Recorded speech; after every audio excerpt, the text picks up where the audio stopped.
The Canadian city of Toronto is more than a metropolis. It's a promise to everyone who comes here seeking a new home. It doesn't matter where you're from, you're still welcome in here. We've been given lots of freedoms, lots of opportunity. It's a place that's bursting with life. Toronto to me is love. But it also has a tougher side. It's a good way to fight back. It's like when someone tries to hit you, dig an elbow in. And it's wilder than you might expect. Toronto is the raccoon capital of the world.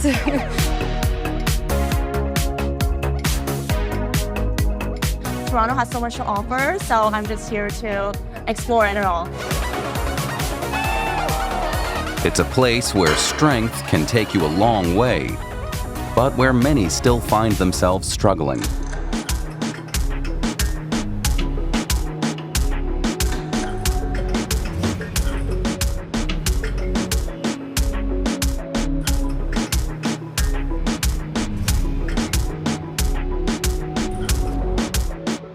Around 7 million people live in the Greater Toronto Area, and about half of them are immigrants. There are more than 250 ethnic groups, speaking around 170 languages. For commercial pilot Kai, there's nothing more beautiful than flying into her hometown at night. We meet up with her at the airport after she lands. Hi, how are you? Nice to see you. Good to see you too. Let's explore. Why not? Kai was born and raised in Toronto. She says that growing up here is what sparked her curiosity about the world, leading her towards the career she now loves.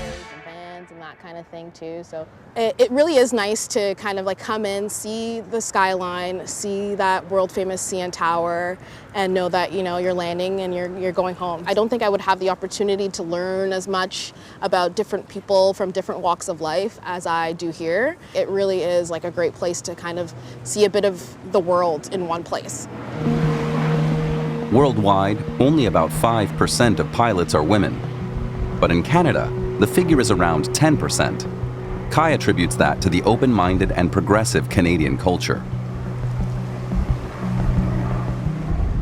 Having the opportunity to be at the control, I was like, this is it, this is exactly what I need to be doing. It's just the feeling, especially of when you're rotating off of the runway and you get to climb above the clouds, it's like something that you can't replicate in anything else. It's just so much fun. Kai heads home to change out of her uniform. Tonight is game night, and like many others in the city, she has plans. On game nights during hockey season, Toronto is bustling. The city lights up in blue and white. The team colors of the Toronto Maple Leafs, the Big Smoke's hometown NHL team. Go Leafs, go baby! How about them Leafs?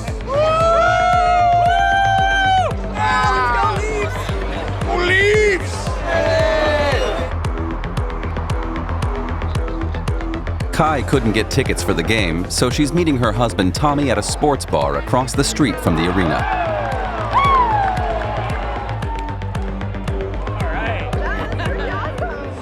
I'd say that typically we're known as being really polite. However, when it comes to sports, it kind of just like injects some sort of energy or feeling or emotion into us that kind of really gets us going.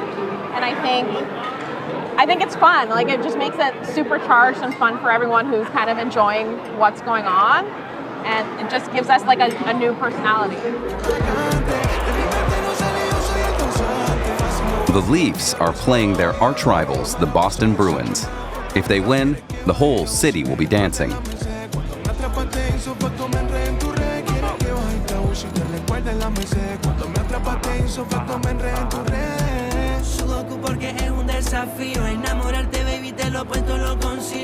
In a garage a few kilometers from the city center, a group of musicians are also hoping to get people dancing.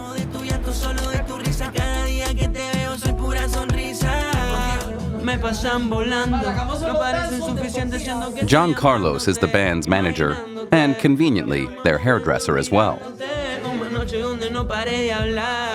Yeah, look, I can do it with my eyes closed. The only person I let touch my hair. An artist has to look good, they have to feel good when they're in the studio, right? When they're recording, like emotion's everything. When like making music, you have to feel it. It's all about feel. So if they feel good, I feel like it's even easier for them to express what they're feeling. So haircuts are always a good thing.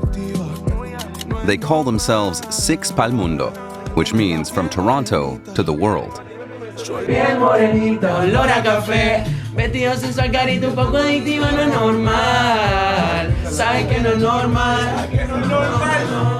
Piel morenita, olor a café, vestido sensual, carita un poco adictiva, no es normal. Sabes que no es normal. It's part of our identity. As much as I'm from Colombia, people from Colombia, you guys are from Venezuela. It's like Toronto and Canada is part of our identity as much as where we grew up. It's our new home. And even in the tattoos, look.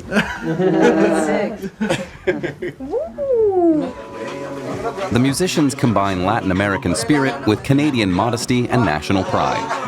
The band has started making a name for itself on the larger stage.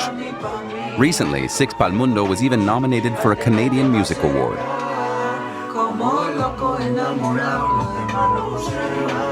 Relaxing. Bringing Six Pal Mundo to the world, right? It just proved to everybody that no matter where you at, so if you believe in something, you can just do it. They're hoping that tonight will mark the start of their big breakthrough. They're about to record their latest song in a famous Toronto recording studio.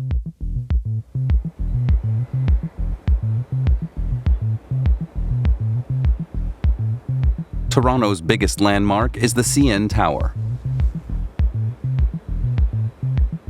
The city's skyline wouldn't be the same without it. Until about 20 years ago, it was the tallest freestanding structure in the world.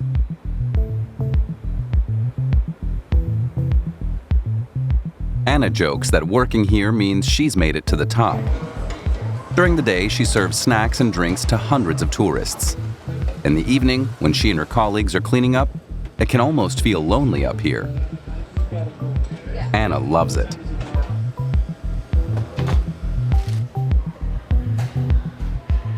It feels like home being here. It's family. We're all family here. We're all very close to each other. Working at the CN Tower here for almost over 7 years now. Like I've met so many different versions of myself. Anna is 27. Being born in Toronto was a gift, she says. A gift from her mother and father.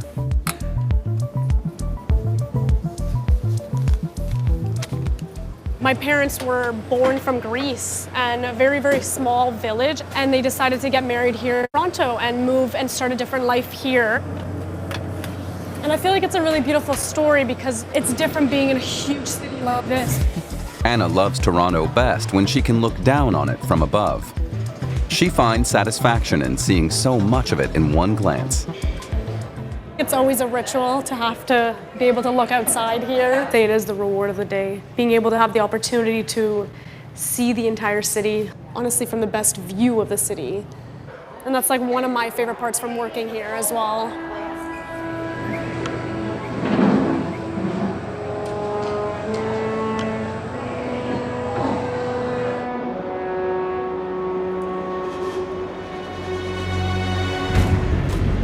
If you take the highway out of the city and around the shore of Lake Ontario, you'll come to Toronto's former hydroelectric power station.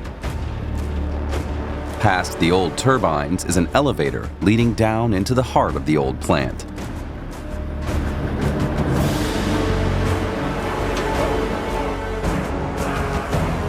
We're here to meet Linus, who's created a light show in the historic tunnel.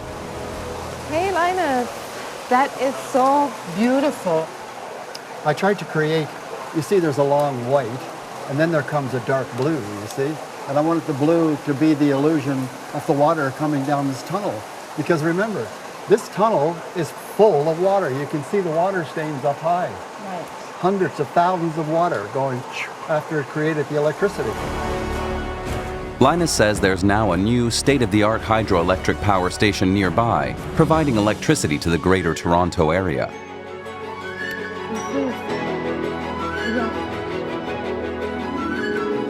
Then, he takes us to see his personal highlight. Wow. My Niagara Falls. I lit this. Wow. 30 years ago, Linus was commissioned to design the lighting for Niagara Falls, about 130 kilometers away from Toronto on the US-Canadian border. He's been in charge of it ever since, night after night.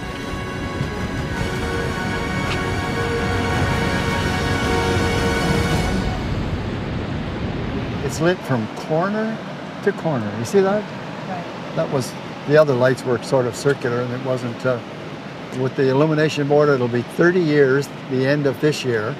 And you know, there's still times I just stand in awe and look at it and say, like, you are kind of responsible for this. And I've always said I don't have a job, I have a hobby and they pay me well for it.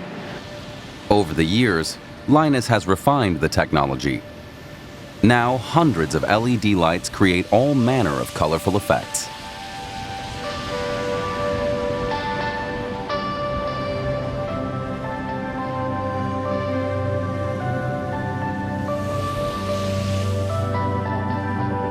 In the control room, his colleague Gene operates a panel, changing the colors as he pleases.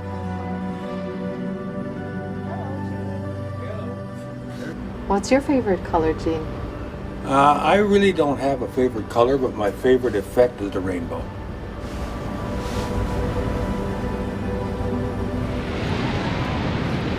More than 20 million visitors come here every year. But Gene gets to experience the falls every day. Just the sound of the falls. Like I leave my window open, and it's the falls that puts me to sleep. Niagara Falls is one of the most economically significant tourist attractions in North America. For Linus, working here is a passion. I skip sleep for Niagara Falls. I'll do whatever it takes to make the rainbow come. Keep people happy. I love to see the people down down at the rail smiling, and they smile every time you change the lights.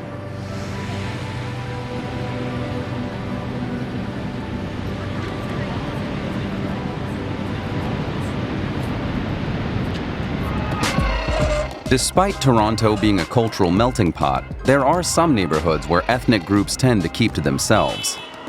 For some, integration is less important than success and acceptance within one's own community.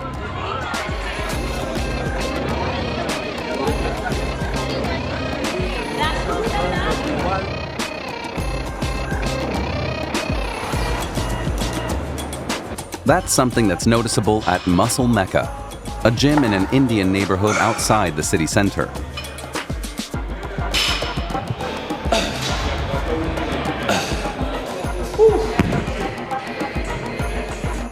Aman grew up here. Running his own gym was his dream. Back then, I wasn't as fortunate to afford a gym membership. So we'd walk maybe an hour, 2 hours just to go to the temple, work out, and kind of do some service at the temple. We call that seva. Maybe clean, maybe broom, maybe go hand out food, right? Just to kind of pay for our membership. So do something to have a community sense of I'm still doing something good, but I'm bettering myself. Being strong, being big, being tall was always a status symbol. Aman's parents moved here from northern India. His family belongs to the Sikh community, which follows strict rules. For example, men are not supposed to trim their beards. But weight training is entirely acceptable, which is why so many Sikhs train with him. Because literally in our religion, it's based off of fighting against injustices done towards us. So be strong enough to defend yourself, defend your wife, defend your kids. Although I might not practice all the specifications for my religion, but culturally we try to do as positive as we can and try to still uphold some of the values. His gym is open 24 hours a day. That's the only way it can stay competitive. You could expect at least 2 to 5 scan-ins every hour on the hour, even between maybe 3 in the morning to 6 a.m. Remember, our nowadays work isn't just 9 to 5. People that are doing truck driving, Uber Eats, late night restaurants, they'll come in before or after a shift, or maybe people that work during the day, that do long shifts during the day, they need somewhere to come to the gym, but normal gyms close, right? So they come at nighttime. This is only time off. Aman says the people who train here are united by a belief that strength brings success, and that success brings power. He himself never really gets time off, but even so, he's offered to take us out in his neighborhood later this evening.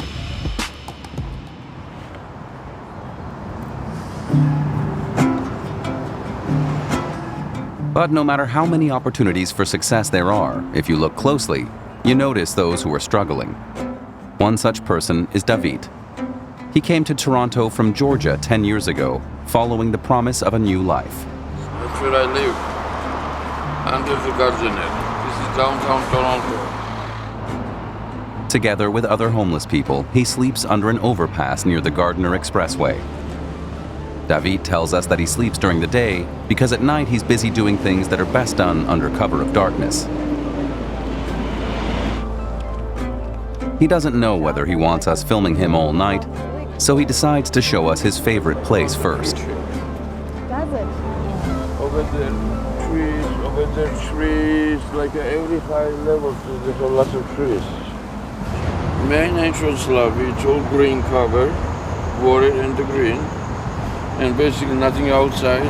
Besides from the foyer, balconies, like them kind of forest areas. David loves architecture. He used to work as a specialist in timber frame construction. But after losing his job, he turned to alcohol and drugs. Then came his divorce, and soon he was on the streets. But even now, he doesn't think about going back to Georgia. What makes you stay in Toronto? Toronto is a big city, all famous people, like a lot of rich people. Everybody comes to Toronto. Toronto's garbage is fortunate. He says he'll explain what that means later, when he has more energy. The effects of the drug fentanyl cause him to nod off for a few seconds at a time. In Toronto, fentanyl addiction is not yet at the level seen in some American cities, but it's rising steadily. David is one of around 15,000 people who live on Toronto's streets.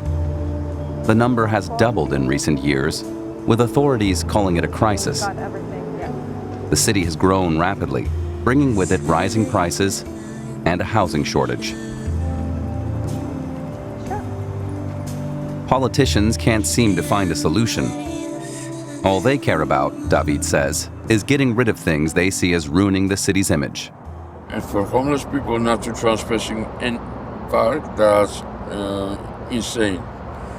That's not normal because every homeless goes park. Every homeless is a state park.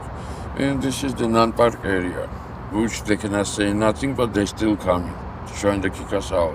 What do you wish for? I always wish for the happiness. But in convenience stores, they don't sell. Right now, David needs a break. We'll meet up with him later in the night when he says he's got some business to attend to.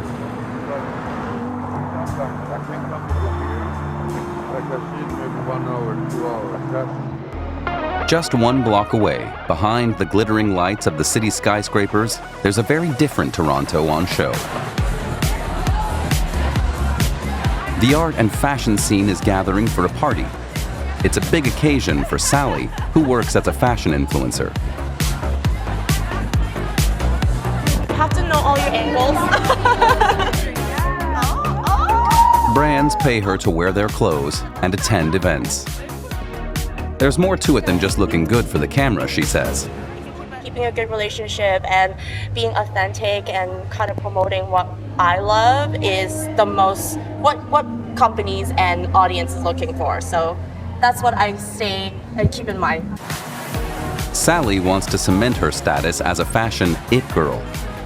There are big name designers here tonight and editors of fashion magazines. Oh my God, Machi! Every hug is a potential job.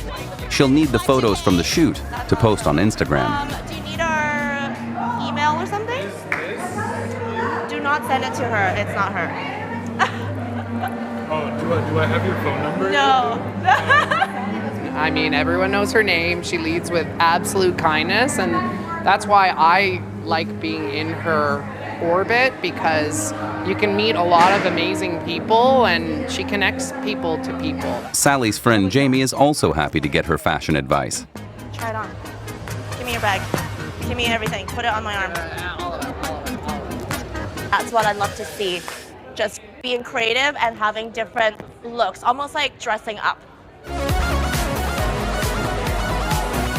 When the fashion show starts, she casts a professional eye over the catwalk.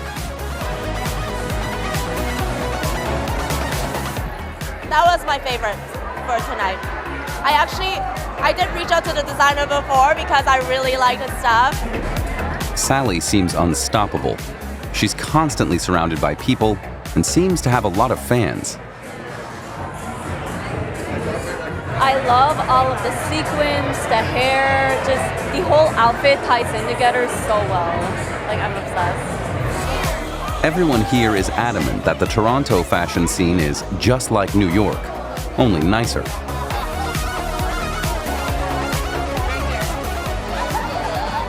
You know, I've traveled quite a bit, and it's very tough to find the cultures, the blend of cultures that you get in Toronto elsewhere, so I'm very proud of that.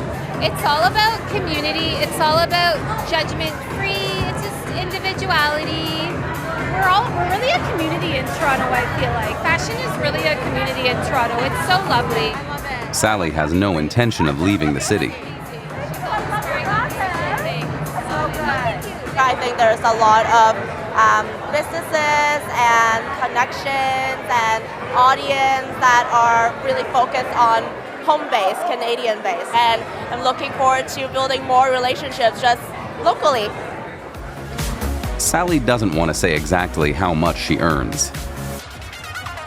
As the DJ gets into her stride, Sally decides to head home early, so she can be looking her best when the next party comes around.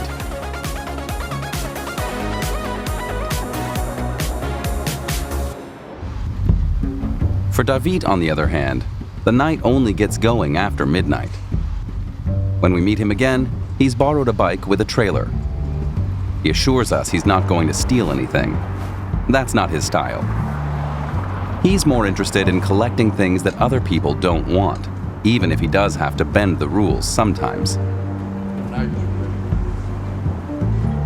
First stop, a vacuum cleaner in a parking garage, which people use to clean out their cars.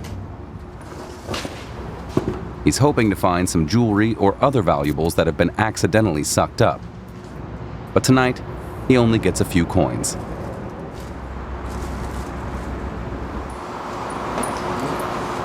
It's not much today.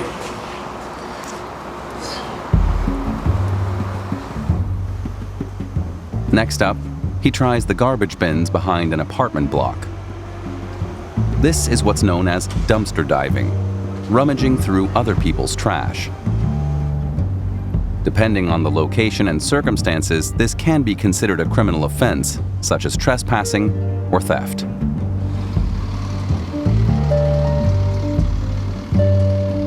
But David knows from experience that people sometimes throw away really good stuff.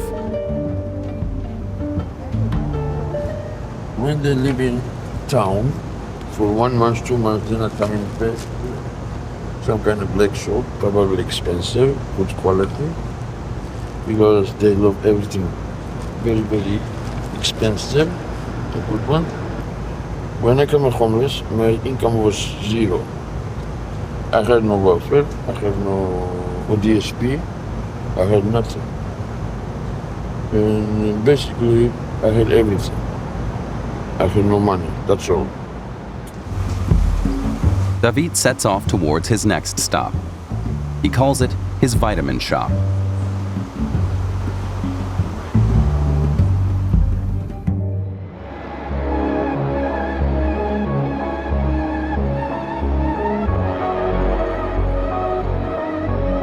There are an estimated 100,000 raccoons in Toronto, and it's widely considered the raccoon capital of the world. The authorities do everything they can to keep them out of the city center. These wily creatures can even break into locked garbage cans. The little trash pandas. That's what people call them here. Now there's a special 24-hour raccoon response unit. Jill is on the night shift. Having grown up on a farm near the city, she knows all about the animals. My sex ed class was my dad showing me horses breeding.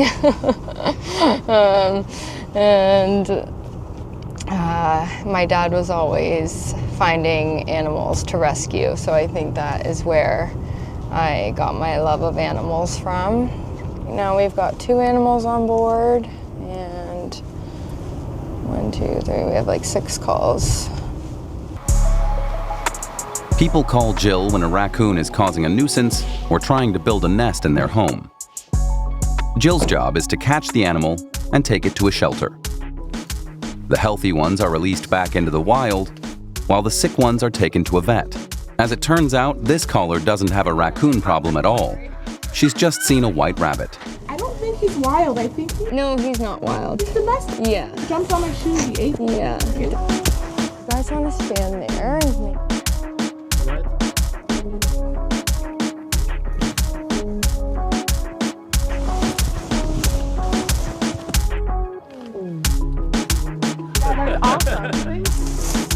Got it. No, thank you for calling. Wonderful. Yeah, she's very cute. How long have you seen her for? Probably months. Months. Whose rabbit is this? Nobody answers. We do have foxes and stuff around here, so I definitely take that. Probably call them again if I see any more bunnies. Cute.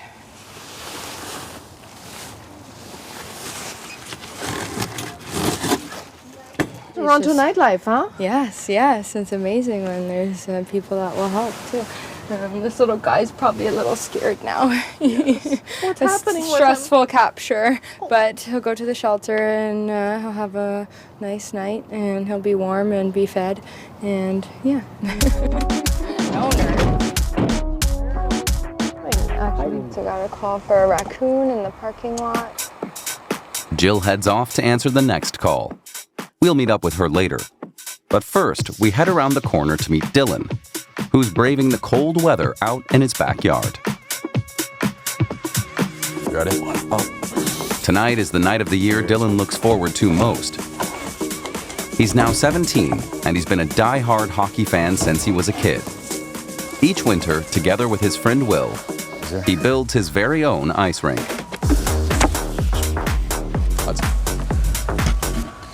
It's pretty nice. Like, there are the public ice rinks where you play shinny, but it's nice to work on my own shooting. Like, I feel like that's the best part of my game because of my hockey rink. Just my accuracy, the power of the shot. It takes them 3 hours to build the frame, but the rink is far from finished. You gotta have a stretch of minimum 4 or 5 days of under -6, otherwise the ice just won't fully freeze. And we have to do it in layers, so we come out at 2, 3 a.m. each night, even on school nights too. Kind of messes with the sleep schedule, but you fill it up, I'd say this much at a time.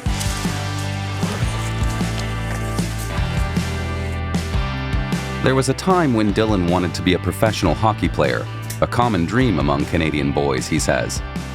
His mom always supported him, constantly driving him to training sessions and games and buying the equipment for the backyard ice rink. I think you can. Look at you, that's at like 11 o'clock at night. That's why the neighbors hate us. I know. One where you're These going. are the drills. I know, I know. For me, I'd say it's like a big escape from school, from other hockey. It's just nice to get back there. And it's just nice to have a private space. Like, you invite buddies out all the time. You have 1v1s. You come up with the most stupid games ever that are just so much fun. Full contact, no helmets. It's just a nice place to escape, bring your buddies out, and just disconnect from the world for a little bit. The helmet part is a different part of my answer. However, I love that they have the rink. These are memories that I'll have and he'll have for the rest of our lives. It's very, very, very Canadian. For the first 2 years, we didn't have lights, and I was like, how can we make this even more fun? And do you remember when I bought the lights and we laid them down? Oh my God, and it's so beautiful at night because it just lights it up in a completely different way. Dylan's decided he'd rather go to university than turn pro, but he still gives his all for his team. For everyone else, So, but every game's important. Like, our goal is to win the overall title, which means winning regular season. And that doesn't come without winning not each game, but you have to win the majority of the games that you play this year. Since the local ice rinks are fully booked almost around the clock, his game tonight doesn't start until well after dinner. yeah.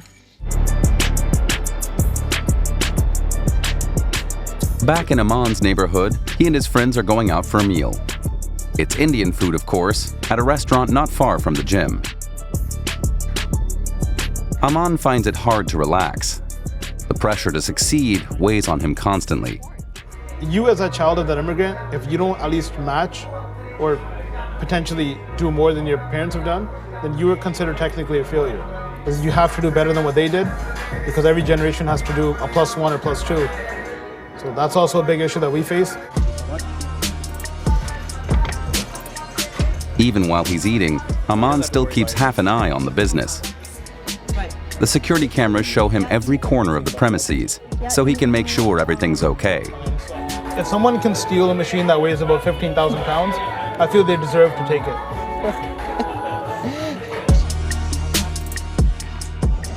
His friends tell him he needs to relax more. They manage to persuade him to go for a game of bowling. It's not really an Indian pastime, but Aman loves it. Another sign that he's at home here in Canada. I'm Canadian first. So I might be Indian as my background, I might be Punjabi, I might be Sikh, but I'm born here first. And where I'm born allowed us to still have our identity, to really portray ourselves as who we are and still show who we are.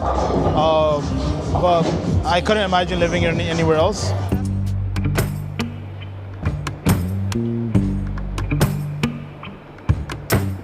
And it's not only Toronto's immigrants who have a special connection to their culture. Quinn is an artist of Anishinaabe descent. The Anishinaabe are a First Nations tribe indigenous to the Great Lakes region. He grew up north of the city and draws special meaning from nights when there's a full moon.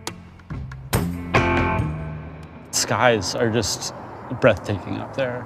Once you get out of the city, you can just imagine how small we are, but how big the universe is and how many stories there are out there. His art draws on these stories. These paintings hang in an open factory hall with no roof, accessible to everyone. The moon is the central motif.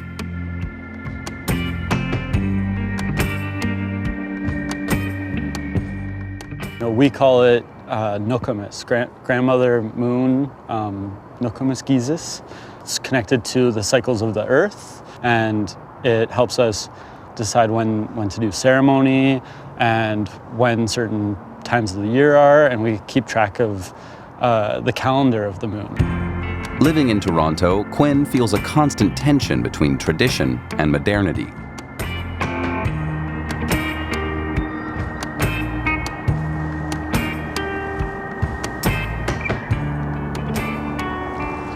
Find art connects me to my culture in a way that allows me to learn the stories, because we're not practicing our traditions every day, being in the city. Above all, he sees himself as a bridge between people and cultures. Through his art, he says, he's found his place in society. I'm very proud to be a part of that public art movement, because we're in a native place. There's a love-hate relationship. I could do without the crowding. Yeah.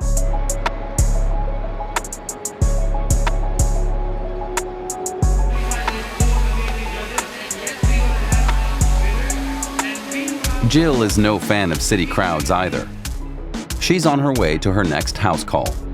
Jill calling from Toronto Animal Services. I'm on the way for that raccoon. If you could give me a call back, thanks. The raccoon has been in this family's yard for hours now. Sweetie? They're worried it's sick and could infect the family dog. They have very sharp claws. Jill can tell from the animal's eyes that it is in fact sick, possibly with what's known as distemper. It's very highly contagious, so we don't want him to spread it to other wildlife or dogs, because dogs can get it. It's a canine distemper virus. Very lethargic, walking very slowly, and he seemed to have one paw that was just sort of up in the air, but his eyes looked kind of funny, and you could tell he's sick, right, somehow, right? So that's why we didn't want to put the dog out, right? So. Might not, you just might have to call your vet and see what they say. Okay. So, yeah. Alrighty. Okay, thank you. The raccoon needs to go to the vet too. Jill will take it there later.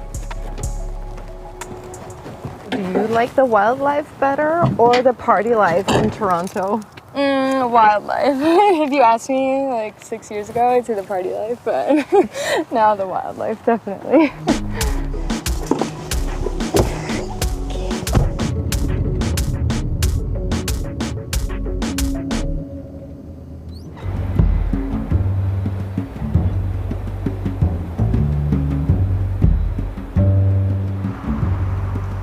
We meet David again at the place he calls his vitamin shop. The garbage bins belonging to a luxury housing complex with a supermarket.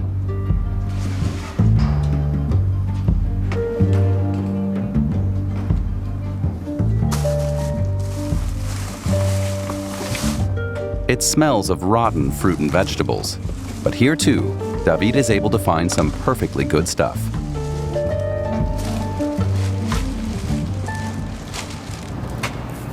I love bananas. Sometimes, if they kick me out from here, I go from the front and I want to steal it. David tries to keep his sense of humor and his dignity. He tells us that the reason he agreed to be filmed is so that people will take notice of homeless people like him.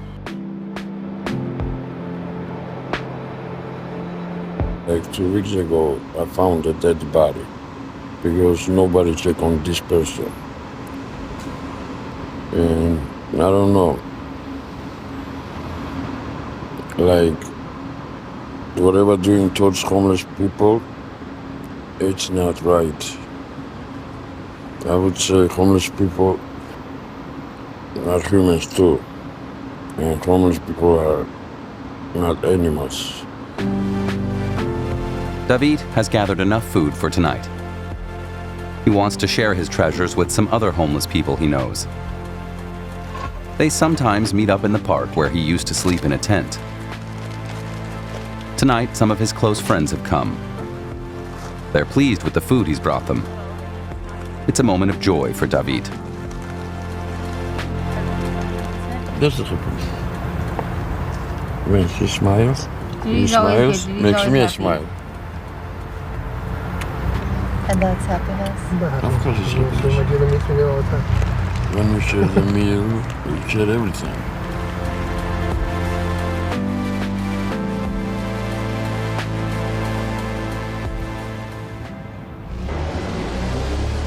On the other side of town, things are about to get serious for Dylan and his team. Hey, listen up, okay? Listen! For real! It's obviously a distraction, okay? Don't let this distract you. We're here to play a hockey game, okay? One, two, three, action! Sometimes giving it your all means setting aside the Canadian niceties and putting your elbows up. After all, the League Cup is riding on tonight's game.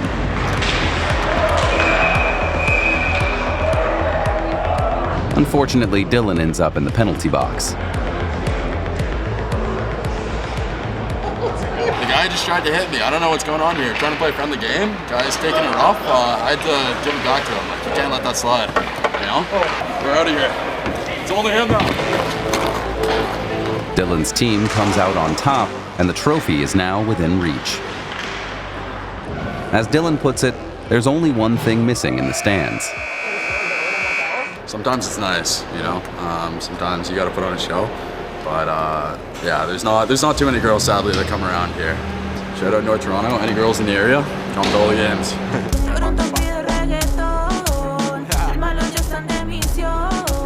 For reggaeton band Pal Mundo, the stakes are also high. They're already hard at work in the recording studio. Every note, every lyric has to be spot on. Caramelo, esos besos me ponen melo. Tenemos uno y entre los dos enfocado el tacto unido como el yin y yang, entre el cielo se marca un pacto. Their new song is a declaration of love to their city, Toronto. So basically, we just want to talk about a night in the city that we grew up. We make reggaeton, we go to the club, we dance to reggaeton, everything is down, reggaeton, let's go, perreo, dance, you know, fun. So we want to kind of bring this vibe into the song. So that's what we're talking. Like, the city's asking for reggaeton. That's why it says, Toronto pide reggaeton. And then 6 p.m., which is us, Pal Mundo, we're on a mission. They've booked the whole night here at this famous recording studio. There's a vibe of success in the air. Venezuela y Colombia, the World Cup. Ay, casi mete la blanca. No, please sing. That's kind of like unique to the sound. Like, you've heard a lot of Drake songs where his drums are lower, or his drums are like lo-fi-ish, right? Or Party Next Door with that R&B. So I'm a really big fan of that. I love adding reverb to those sounds. I like more of the patty, lush. My idols have recorded here. Shawn Mendes and Justin Bieber, they have recorded their songs here, and they're from Canada too. So being here, it's amazing. Like, all the stories that they have, Drake sleeping in the couch, Prince recorded here, all the triumph. Like, being here is like, it's a privilege.